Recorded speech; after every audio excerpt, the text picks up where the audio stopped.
If he finds evidence of a crime, can he look at that?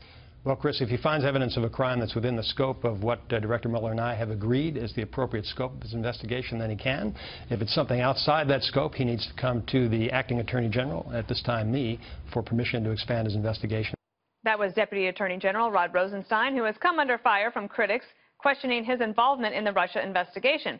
Constitutional law attorney Jonathan Turley echoes the criticism, arguing that Rosenstein should recuse himself, writing, quote, "Rosenstein is not only the ultimate authority on the scope of the investigation, he is also clearly a witness. There are times when multitasking is a talent, but playing the roles of investigator and witness is not one of them." Here now to talk about his piece is Jonathan Turley, who is also a George Washington University law professor, and those students are lucky indeed to have you.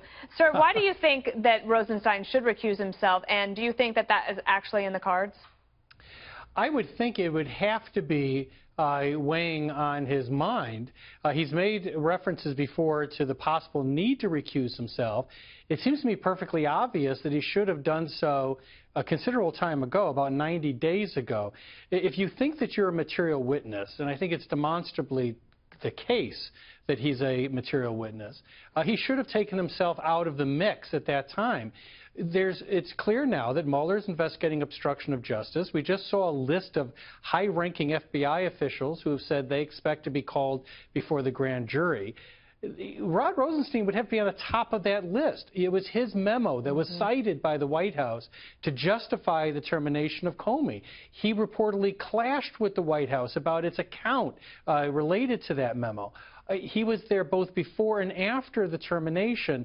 All of that makes him a very important witness. But do you think that he would maybe be concerned that he would incur the wrath of the president, who is so mad that Attorney General Jeff Sessions recused himself as well?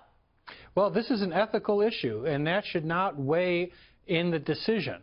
I think that he has to remove himself. It's very odd to have Mueller reporting to an individual who has not only evidence, but a personal or at least a professional stake in this.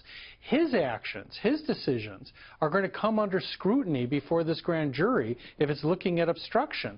He shouldn't have the investigator on the scope of that investigation reporting to him. If he recuses himself, then who would be in charge? It falls to the next person at the Department of Justice, third in command. There's not going to be any interruption in supervision. Okay. The special counsel investigation largely runs on its own. His role, and I should say this in his defense, is relatively limited, but it is still a supervisory role.